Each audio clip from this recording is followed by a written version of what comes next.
36절부터 38절부터입니다. 38절부터 50절까지 교독하겠습니다. 요한이 예수께 여짜오되 선생님, 우리를 따르지 않는 어떤 자가 주의 이름으로 귀신을 내쫓는 것을 우리가 보고 우리를 따르지 아니함으로 금하였나이다.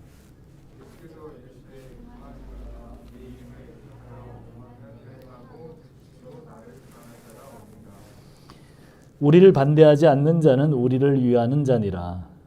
누구든지 너희가 그리스도에게 속한 자라 하여 물 한 그릇이라도 주면 내가 진실로 너희에게 이르노니 그가 결코 상을 잃지 아니하리라. 또 누구든지 나를 믿는 이 작은 자들 중 하나라도 실족하게 하면 차라리 연자 맷돌이 그 목에 매여 바다에 던져지는 것이 나으니라. 만일 네 손이 너를 범죄하게 하거든 찍어버리라. 장애인으로 영생에 들어가는 것이 두 손을 가지고 지옥 곧 꺼지지 않는 불에 들어가는 것보다 나으리라. 만일 내 발이 너를 범죄하게 하거든 찍어버리라. 다리 저는 자로 영생에 들어가는 것이 두 발을 가지고 지옥에 던져지는 것보다 나으니라. 만일 내 눈이 너를 범죄하게 하거든 빼버리라. 한 눈으로 하나님의 나라에 들어가는 것이 두 눈을 가지고 지옥에 던져지는 것보다 나으리라. 거기에서는 구더기도 죽지 않고 불도 꺼지지 아니하느니라. 사람마다 불로써 소금 지듯함을 받으리라. 다 같이 소금은 좋은 것이로되 만일 소금이 그 맛을 잃으면 무엇으로 이를 짜게 하리요? 너희 속에 소금을 두고 서로 화목하라 하시니라. 아멘. 기도하겠습니다. 하나님 감사합니다. 저희들로 또 예배 드릴 수 있는 특권을 주신 것을 인하여 감사합니다. 오늘 이 자리뿐만 아니라 또 모든 자리에서 드리는 예배를 하나님 받아주시고 또 이 시간 주의 말씀이 선포될 때 주의 말씀으로 받는 귀한 역사가 있게 도와주시옵소서. 종의 부족한 입술 가리시고 하나님의 말씀만이 선포되게 도와주시옵소서. 예수님의 이름으로 기도합니다. 아멘. 우리 같이 한번 인사합시다. 하늘 복 받으세요. 네. 오늘 말씀은 예수님의 제자 중 수제자 그룹에서도 또 예수님께 가장 사랑받는 제자로 묘사되는 요한의 그 보고로부터 시작이 됩니다. 요한이 뭐라고 보고를 하나 우리 한번 볼까요? 자, 38절입니다. 같이 한번 읽겠습니다. 시작. 요한이 예수께 여짜오되 선생님, 우리를 따르지 않는 어떤 자가 주의 이름으로 귀신을 내쫓는 것을 우리가 보고 우리를 따르지 아니함으로 금하였나이다. 네. 우리를 따르지 않는 어떤 사람이 귀신을 내쫓는 것을 보고 제가 금했습니다. 이렇게 예수님께 아마 칭찬을 받을 것으로 생각을 하고 보고를 했던 것 같아요. 자, 왜 하지 못하도록 했다는 겁니까? 하지 못하도록 금한 이유가 무엇이냐면 우리를 따르지 않기 때문이라고 요한은 설명합니다. 자, 무엇을 했느냐? 어떤 일이 일어났느냐보다 누가 했느냐? 당신이 할 자격이 있느냐? 주도권 싸움이죠. 우리를 따르지 않는 어떤 자가 했기 때문에 문제인 것입니다. 요한을 비롯한 12제자들은 자기들만 예수 이름을 사용할 수 있다고 생각을 하고 있습니다. 제자들은 일단 우리를 따르지 않으면 적이다 이렇게 생각을 하는 거죠.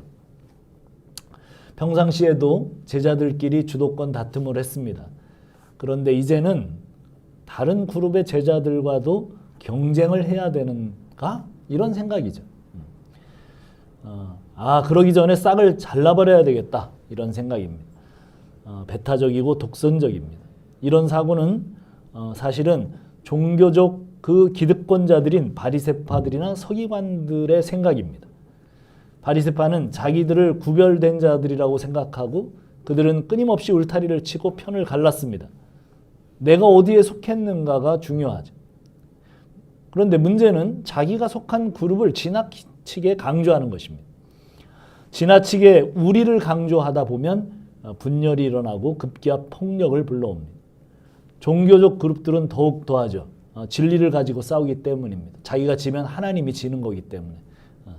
그래서 양보할 수 없는 지점이 반드시 나오고 그래서 문제가 생겨요. 근데 더욱 문제는 뭐냐면 진리가 아닌 문제인데도 배타성을 드러내는 것이 문제입니다. 고린도 교회 파벌이 그 예죠. 고린도 교회는 게바파다, 바울파다, 또 아볼로파다 여러 파로 다 나뉘었습니다. 그런데 니들 다 꼴보기 싫다. 나는 그리스도파다. 이렇게 그리스도파도 나왔습니다. 그리스도파가 맞을 것 같잖아요. 근데 왜 안 맞을까요? 예. 니들 다 꼴보기 싫다는 거예요. 예. 편을 가르기 위한 그리스도파는 아니죠. 예. 한국 교회도 그리스도파, 예수파가 있습니다. 누가 이길지는 모르겠습니다. 우리 교회는 무슨 파예요? 기독교파입니다. 기독교 한국. 예. 요 조금만 나가면 대한예수교, 예수교파들이 있습니다. 누가 이길지 몰라요. 예. 우리나라는 예수와 그리스도가 싸운다는 말이 있습니다. 예장과 기장이 그렇게 갈라졌고 예성과 기성이 그렇게 갈라졌습니다. 예감과 기감이 그렇게 갈라졌어요. 기하성과 예하성이 그렇게 갈라졌습니다.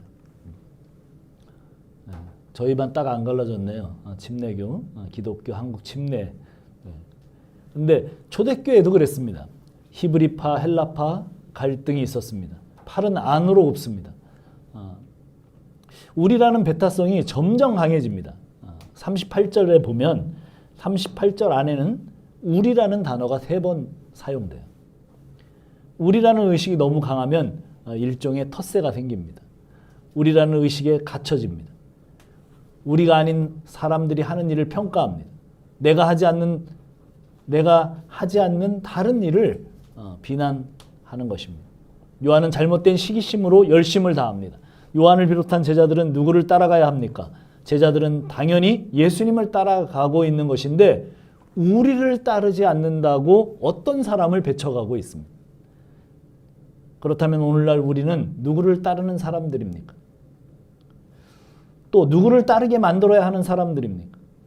나를 따르게 해야 됩니까? 아니겠죠. 우리를 따르게 해야 되는 겁니까? 아니죠. 그렇습니다. 우리도 예수님을 따라야 하고 그 어떤 사람도 예수님을 따르게 해야 하는 사람들입니다. 우리는 예수님을 따르는 제자들입니다. 그리고 다른 사람들로 하여금 예수님을 따라가게 해야 되는 사람들입니다. 우리도 이 지점에서 깊이 생각을 해보아야 됩니다. 우리는 예수님을 따르냐 아닌가로 판단하고 생각할 것인가, 요한처럼 우리를 따르는가 아닌가로 판단하고 또 편을 가를 것인가, 이것을 좀 심각하게 생각해 봐야 됩니다. 교회에서 많은 제자 훈련이 행해지지만 사실은 자기들을 따르기 위한 그런 제자 훈련일 때가 많고 성경 공부나 모든 것이 자기 편을 만들기 위한 그런 때가 많기 때문에 하는 얘기입니다. 자, 39절, 40절 같이 한번 읽어봅시다. 39절, 40절 시작. 예수께서 이르시되 금하지 말라. 내 이름을 의탁하여 능한 일을 행하고 즉시로 나를 비방할 자가 없느니라. 우리를 반대하지 않는 자는 우리를 위하는 자니라. 예수님 뭐라 그러세요? 예수님은 우리를 반대하지 않으면 우리를 위하는 사람이야. 예수님은 폭을 넓히십니다. 당신의 이름을 쓰는 자면 당신의 이름을 유용하게 쓰고 비방할 리가 없다는 거예요. 누가 그 이름을 사용하던 하나님 나라의 일이 일어나면 된다는 것입니다. 요한과 제자들은 옹졸하죠. 자기들은 얼마 전에 귀신 들린 아이의 그 귀신을 쫓아내지 못했습니다. 내가 못한다고 다른 사람들도 못해야 되는 것처럼 행동을 합니다. 내가 못하더라도 다른 사람이 잘하면 지지를 해줘야 돼요. 이 시기와 질투가 초등학교에서 일어난 것이 아니고 제자 그룹에서 일어났습니다. 지금 누가 보아도 예수님 이름으로 하나님의 일이 일어나고 있었습니다. 그런데 제자들은 마음이 불편해요. 누가 하느냐로. 누가 하면 좀 어때요? 왜 우리 영역을 침범하느냐로. 하나님의 일이 되어지는 것이 내가 좀 손해를 보고 우리의 입지가 침해를 당하면 어때요? 그런데 이게 참 어려운 문제입니다. 목숨을 걸고 선교지에서 선교를 하는 선교사님들도 이야기를 들어보면 정말 예수 이름에 목숨을 건 사람들이잖아요. 그런데도 거기서 기득권 주장을 하고 싸움이 있다고 그래요. 이 일은 단순한 시기심이라기보다는 우리 원초적인 마음 상태를 나타냅니다. 죽으려고 간 사람들, 예수 이름에 목숨을 건 사람들인데도 우리라고 하는 울타리가 있고 우리 울타리에 들어오지 않는 사람들을 이렇게 배척합니다. 네. 그 미얀마 선교사 두 분을 저희가 알고 있죠. 우리 장 선교사님이 그런 얘기를 자주 했었어요. 그런데 이번에 제 제자인 그 한희준 목사, 한희준 선교사가 미얀마 선교사인데 이 팬데믹 때문에 들어와 있어요. 그래서 저희 집을 방문했는데 그런 얘기를 하더라고요. 기득권을 가진 선교사님들이 같은 한국 선교사님들을 어떻게 배척하는가, 또 밀어내고 발 못 붙이게 하고 지지하고 이렇게 격려하고 판을 깔아줘도 시원치 않을 텐데 그렇게 한다는 거예요. 그런 일들이 비일비재하게 벌어진다는 거예요. 제자 요한과 제자들은 사실은 지금 출세를 위해 달려가는 중이에요. 예수님의 십자가 그 순환 이야기는 전혀 안중에 없고 오로지 예수님이 예루살렘에 입성하시면 이스라엘의 왕이 되실 것이라고, 그러면 난 가장 높은 자리에 올라 출세를 하게 된다고 하는 생각으로 가득 차 있습니다. 누구예요? 바로 그 요한이 그런 사람이에요. 지금.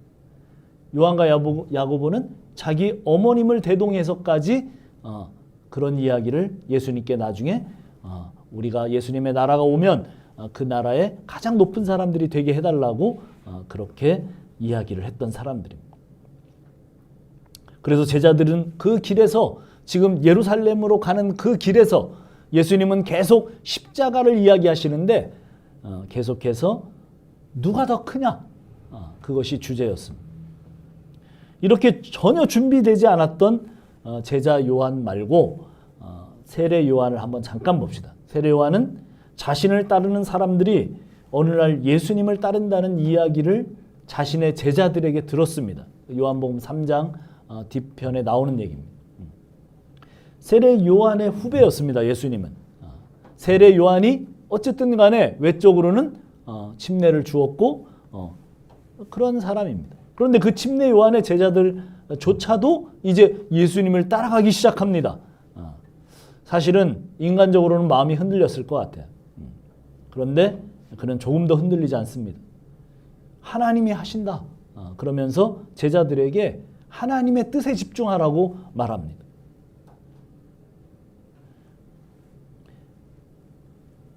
그러면서 뭐라 그럽니까? 난 망하고 나의 망함으로 그분의 흥함이 된다면 그것으로 충분하다. 그것으로 나는 기쁘다. 세례 요한은 큰 그림을 본 사람입니다. 하나님의 나라라고 하는 그 그림을 본 사람입니다. 관점이 다르죠. 이 사람은 진짜로 출세를 한 사람입니다. 요한처럼, 지금 제자 요한처럼 출세를 위해 달려가는 게 아니라 진짜 출세를 한 사람입니다.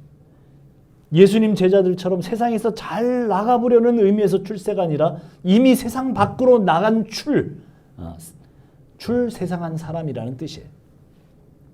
주님의 십자가가 출애굽, 엑소더스, 출세상이듯 세상을 탈출하여 하나님 나라에 소속이 된 사람의 자아상입니다. 바울도 똑같은 출세자입니다. 바울 때문에 존재감이 가려져 있던 사람들이 바울이 감옥에 갇히니까 은근히 좋아하고 대놓고 좋아합니다. 바울은 복음을 전하다가 감옥에 갇혔는데 기도해 주지는 못할 망정 좋아합니다. 잘 됐다고 하면서 비난하고 바울이 감옥에 갇힐 기회를 이용해서 내가 더 많은 업적을 쌓아야 되겠다고 그렇게 생각하고 행동합니다. 빌립보서 1장에 나오죠. 그러나 바울은 놀랍게도 낙심하지 않습니다. 누가 누구에게 가장 큰 상처를 입히겠습니까? 가장 가까운 가족이나 가장 가까운 교우들일 거예요. 예. 그 사람들이 아마 그 사람들에게 우리는 상처를 입기가 쉽습니다. 가장 가까운 관계죠. 그래서 저 사람만큼은 믿었는데 그 사람이 오히려 뒤에서 공격을 해요. 적처럼. 그럴 때 얼마나 힘들고 마음이 힘들겠어요. 그런데 바울은 낙심하지 않습니다. 그의 관심은 오직 하나입니다. 자기의 존재감이 높아지고 낮아지고에는 전혀 관심이 없어요. 그냥 그리스도의 진보에 관심이 있어요. 그래서 시기로 하나 무엇으로 하나 그리스도가 전해지면 나는 좋다. 그렇게 얘기합니다. 나를 통해서 전해지면 좋겠지만 나를 통해서 아니고 바울이 경쟁하고 시기하는 마음을 가지고 있는 사람들을 통해서라도 복음만, 그리스도만 전파된다면 좋다고 생각하는 것이 바로 출세자입니다. 우리는 자기에게 집중할 때가 많아요. 내가, 우리 가정이, 우리 교회가, 우리 교단이. 그래서 상처를 입는 겁니다. 그래서 힘든 겁니다. 왜 시기심에 빠져요? 큰 그림을 보지 못하기 때문이죠. 전체 그림을 보지 못하니까 그렇습니다. 주도권을 내가 꼭 잡아야 되니까. 내가 아니면 안 된다고 하는 사람들이 있죠. 내가 아니면 안 될 것 같습니까? 그렇지 않아요. 나라는 데 집중되어 있으면 늘 상처를 받아요. 예수께 집중되어 있으면 삶이 흔들릴 이유가 없습니다. 예수가 흥하시면 되는 것이니까. 그리스도가 드러나고 나는 가려져도 기쁘니까. 예수님 자체가 목적이기 때문에 그렇습니다. 주님은 반대하지 않는 자는 우리를 위하는 자라고 말씀하십니다. 오늘날 한국교회는 여전히 우리를 위하는 그런 자세의 이념 논쟁 중입니다. 선거가 다가온 현 시점에서 좌파와 우파의 논란이 있고 진보와 보수 논쟁이 있습니다. 우파와 보수의 정치적 이념을 가지고 있는 그리스도인들은 좌파 진보의 정치적 이념을 갖고 있는 그리스도인들을 마귀 보듯 합니다. 진보 성향의 사람들은 보수 성향의 사람들을 예수 안 믿는 사람들로 간주합니다. 완전히 서로 적입니다. 오늘 예수님 말씀은 예수를 위한 사람이면 진보건 보수건 다 우리 편이라고 말씀하는 거예요. 정치로 인하여 형제됨이 갈라져서는 안 됩니다. 서로를 비방하고 편가리를 해서는 안 돼요. 우리는 궁극적으로 모두 예수의 제자들인 거예요.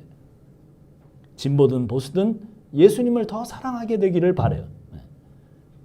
그것이 오늘 예수님이 말씀하시는 바예요. 자, 42절부터 49절까지 우리 한번 쭉 읽어봅시다.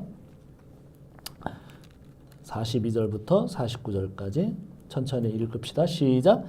또 누구든지 나를 믿는 이 작은 자들 중 하나라도 실족하게 하면 차라리 연자맷돌이 그 목에 매어 바다에 던져지는 것이 나으니라. 만일 내 손이 너를 범죄하게 하거든 찍어버리라. 장애인으로 영생에 들어가는 것이 두 손을 가지고 지옥 곧 꺼지지 않는 불에 들어가는 것보다 나으니라. 만일 내 발이 너를 범죄하게 하거든 찍어버리라. 다리 저는 자로 영생에 들어가는 것이 두 발을 가지고 지옥에 던져지는 것보다 나으니라. 만일 내 눈이 너를 범죄하거든 빼버리라. 한 눈으로 하나님의 나라에 들어가는 것이 두 눈을 가지고 지옥에 던져지는 것보다 나으니라. 거기에서는 구더기도 죽지 않고 불도 꺼지지 아니하니라. 여기까지 읽읍시다. 예수님은 편 가르기에서 그 울타리를 또 쳐놓은 곳에서 소외당한 작은 자들을 실족하게 하는 자들이 그 받는 벌에 대해서 아주 심각한 경고를 합니다. 자, 42절 한번 읽어볼까요? 42절 시작. 또 누구든지 나를 믿는 이 작은 자들 중 하나라도 실족하게 하면 차라리 연자맷돌이 그 목에 매어 바다에 던져지는 것이 나으니라. 연자맷돌은 낙이나 뭐 소나 그런 짐승이 이렇게 움직일 수 있는 큰 돌덩이입니다. 그런데 그런 돌덩이를 목에 메고 바다에 들어가는 게 낫다. 실족이라는 단어는 사실은 우리가 이 실생활에서 잘 사용하지 않는 단어죠. 뭐 대충 발을 걸어서 넘어뜨리는 것으로 생각이 듭니다. 그런데 우리 삶 속에서 매일 실족하게 만드는 일들을 우리가 좀 생각하면 좀 더 이해가 됩니다. 그 실족하게 만드는 1번이 역시 가까운 관계들이죠. 스캉달리죠. 방해물 때문에 넘어지다, 함정을 파놓은 곳에 빠지다, 뭐 여러 가지 그런 부정적인 단어. 이제 막 공부를 하려고 하는데 엄마가 그렇게 말하죠. 야, 너 공부 좀 해. 이제 막 게임을 그만두려고 하는데 야, 너는 평생 게임만 하니? 이제 막 청소를 시작하려고 하는데 네 방은 왜 그렇게 돼지우리깔이니? 반대로 아이들은 엄마 아빠한테 이런 얘기를 하죠. 엄마가 나한테 해준 게 뭐 있어? 내일은 내가 알아서 해. 이러려면 왜 낳았어? 엄마는 이것도 몰라? 뭐 이런 거죠. 자, 그런 말에 실족합니다. 그렇습니다. 공부에 실족하고 게임에 실족하고 방 청소에 실족하는 것은 괜찮아요. 공부는 못해서 시험에 떨어지면 되고 방 청소는 안 하면 지저분하게 살면 됩니다. 자식이 함부로 말하면 자식 농사 망쳤구나 생각하면 그만이죠.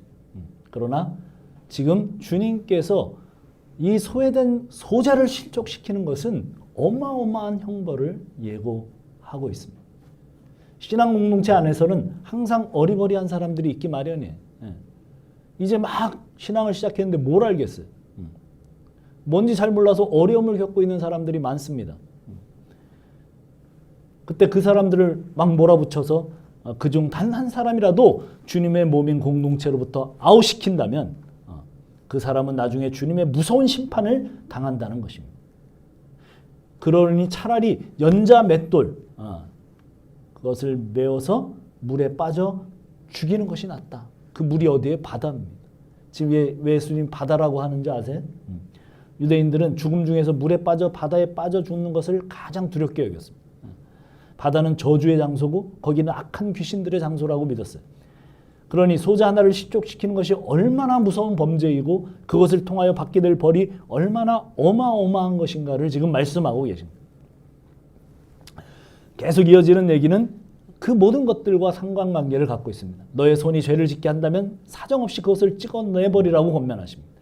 믿음의 생명, 하나님의 나라를 향해 가는 것에 방해가 되는 요소는 손을 찍어버리고 눈알을 빼버리고 발을 잘라버리라고 하십니다. 그것을 가지고 지옥에 가느니 차라리 그 모든 요소들을 잘라버리고 하나님의 나라로 들어가라고 강하게 말씀하십니다. 이 땅에서 큰 자가 되고 믿는 자의 공동체에서 작은 사람을 실족하게 하는 이 모든 행위가 얼마나 큰 범죄인지, 얼마나 하나님 나라와 관계없는 죄악 덩어리인지 실감나게 지금 말씀하고 계시는 거예요. 자, 우리 마지막 정리를 해봅시다. 48절로 50절 한번 읽어봅시다. 48절로 50절 시작. 거기에서는 구더기도 죽지 않고 불도 꺼지지 아니하느니라. 사람마다 불로서 소금치듯 함을 받으리라. 소금은 좋은 것이로되 만일 소금이 그 맛을 잃으면 무엇으로 이를 짜게 하리요? 너희 속에 소금을 두고 서로 화목하라 하시니라.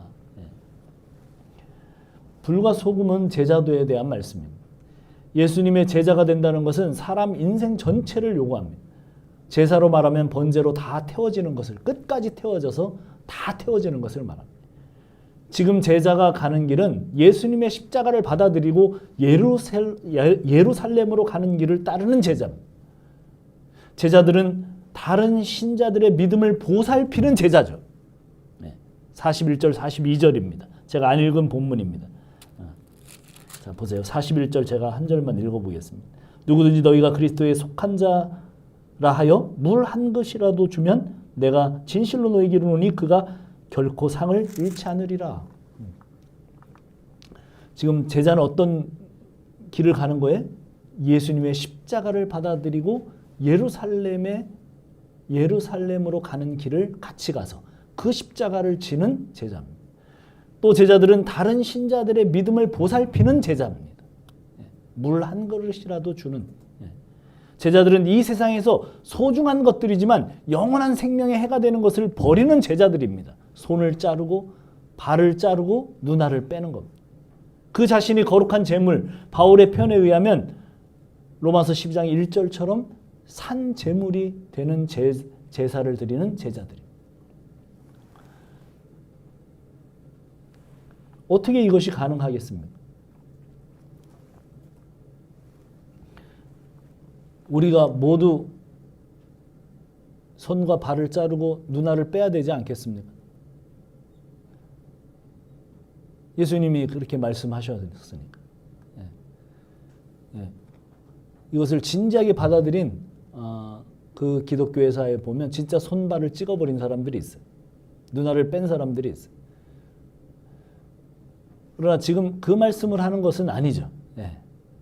그 정도로 지금 다루어졌던 제자들에게 말씀하셨던 그 사안들이 그만큼 중요하다는, 그리고 절대로 그렇지 않은 사람들은 하나님 나라로 들어갈 수 없다는 것. 그래서 소금을 두고 서로 화목해야 된다는 것이 결론입니다. 왜 그것이 가능한가? 절대 화목해 할 수 없는 사람들임에도 불구하고, 절대 항상 크려고 하는 자임에도 불구하고, 항상 범죄를 저지르는데 발이 빨리 가고 손이 먼저 가고 눈이 먼저 가는 그런 존재임에도 불구하고 어떻게 그것이 가능한가? 우리 가운데 소금, 그리스도가 있기 때문입니다.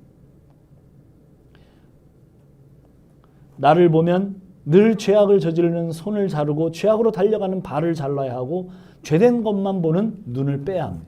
그런데 이 죄를 담당해 주시는 예수 그리스도, 그분이 우리 안에 계시기 때문입니다.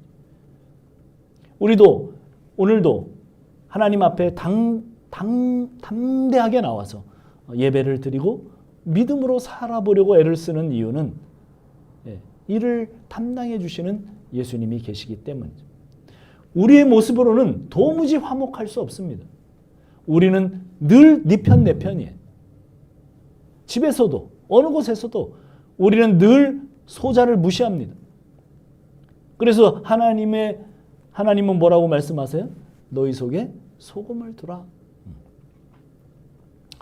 자신을 썩여서 자신을 희생시켜서 우리를 변질되게 되지 않게 하시는 그 소금을 두고 화목하게 하라는 말씀입니다. 레위기 2장 13절에는 이렇게 말씀합니다. 내 모든 소재물에 소금을 치라. 내 하나님의 언약의 소금을 내 소재에 빼지 못할지니 내 모든 예물에 소금을 드릴지니라. 그것이 하나님의 언약입니다. 언약의 소금. 소재물이 하나님께 드려지기 위해서 소금이 뿌려져야 합니다. 하나님 앞에 변하지 않게 하는 소금을, 하나님 앞에 언약의 소금을 뿌려야 합니다. 예수 그리스도는 우리를 썩지 않게 변질되지 않게 하시는 분이시고 하나님 앞에 온전히 드려지게 하시는 분입니다. 그래서 로마서에서는 예수 그리스도를 우리의 화목 제물이 되게 하셨다. 그렇게 말씀하십니다. 오늘 소금 대신 예수 그리스도를 내 안에 두겠습니까? 네. 그렇죠. 여러분은 이미 내 안에 그 소금이 계신 분들입니다. 나를 썩지 않게 하시고 하나님과 나를 화목해 하시는 그 예수를 내 안에 들고 살아가는 분들이고, 또 그것을 통해서 우리의 힘으로 되지 않지만 그리스도가 우리에게 와 계시면 우리가 실족치 않게 되는 사람이 될 것을 굳게 믿고 그렇게 또 화평의 사도가 되어 살 사람들입니다.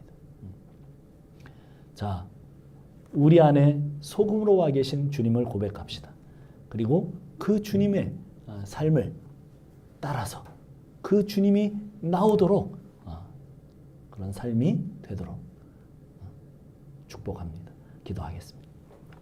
우리 다 같이 기도합시다. 지옥에 가느냐 가지 않느냐 대단히 중요한 문제입니다. 실족이라는 단어 정말 중요한 단어죠. 어떻게 실족해 하지 않을 수 있으며 실족당하지 않을 수가 있겠습니까? 언약의 소금이 우리 안에 있으면 그렇게 할 수 있습니다. 우리 같이 기도합시다. 우리를 통해서 실족시킬 만큼 그렇게 되었던 사람들을 인하여 우리가 고백하고, 또 그렇지만 그 실족될 사람이나 실족시킨 사람이나 그 모든 것들을 화목케 하여 회복시킬 주님이 내 안에 있음을 찬양하고 우리 같이 기도합니다. 하나님, 그렇습니다. 주님을 찬양합니다. 우리는 도무지 이 두려운 말씀을 감당하기 어렵습니다. 우리는 손을 잘라야 되고 발을 잘라야 되고 눈알을 빼야 되는 죄인일 뿐입니다. 우리는 그저 편가르기의 명수일 뿐이고 그저 남들보다 크게 되려고 꿈꾸고 이 세상에서 출세를 지향하는 그런 사람들입니다. 마치 요한과 12제자와 같은 그런 모습입니다. 그럼에도 불구하고 오늘 주님은 말씀해 주셨습니다. 너희는 그 언약의 소금을 두고 화평하라고 말씀하셨습니다.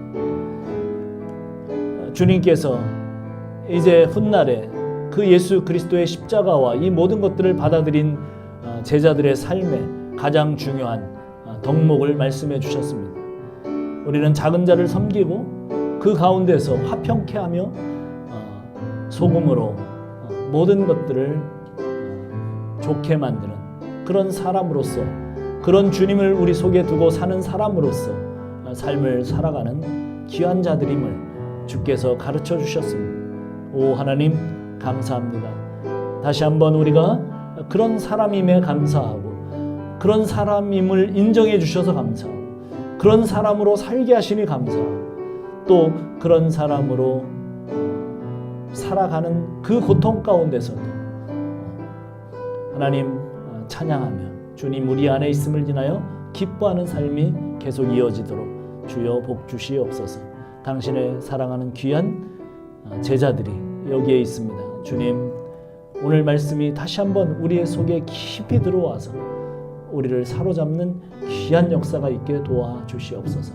감사합니다. 예수님의 이름으로 기도합니다. 하나님 아버지, 감사합니다. 오늘도 주의 말씀을 듣습니다. 주께서 분명히 말씀하십니다. 공동체에서 믿는 사람을 실족시키는 자는 정말 고통스러운 형벌을 당할 것이라고 말씀합니다. 그리고 편을 가르고 자기가 크게 되려고 하는 자들마다 지옥의 불이 꺼지지 않는 불이 거기에서 기다리고 있다고 말씀합니다. 그러나 우리는 우리의 힘으로 도저히 그렇게 하지 않을 자신이 없습니다. 우리는 반드시 그렇게 하고야 말 것입니다. 우리의 죄성은 그것으로 사는 사람들이고 우리의 원초적인 본능과 그 모든 것들은 그러한 사람임을 다 증거해 줍니다. 그러나 주님께서 너희 가운데 마지막 권면으로 그 언약의 소금을 두고 화목하라고 하신 말씀, 아버지 하나님, 그 말씀은 바로 우리에게 본인 스스로가 언약의 소금 되셔서 우리 안에 오셔서 그런 사람을 살아내게 하시는 그 장본인이 바로 주님이시며 그 주님을 따라 그 주님의 제자로 살게 되는 것이라고 오늘 다시 한번 확인시켜 주셨습니다. 오늘 우리가 이 말씀을 붙들고 승리하는 귀한 자들이 될 수 있도록 도와주시옵소서. 이제는 우리 구주 예수 그리스도의 한량없는 희생과 그 사랑과 그 소금 되심, 그리고 그 아들을 우리에게 주셔서 어린 양 삼아 화목 제물로 드리게 하신 그 하나님의 극진하신 사랑하심과 성령 하나님의 감동 감화하심을 통해서 우리로 그렇게 살려고 하는 그 지향점을 주신 성령님의 감동 감화하심, 교통하심이 오늘 말씀을 듣고 다시 한번 무릎을 꿇는 우리 중문 가족 머리 위에 영원토록 함께 하실지어다.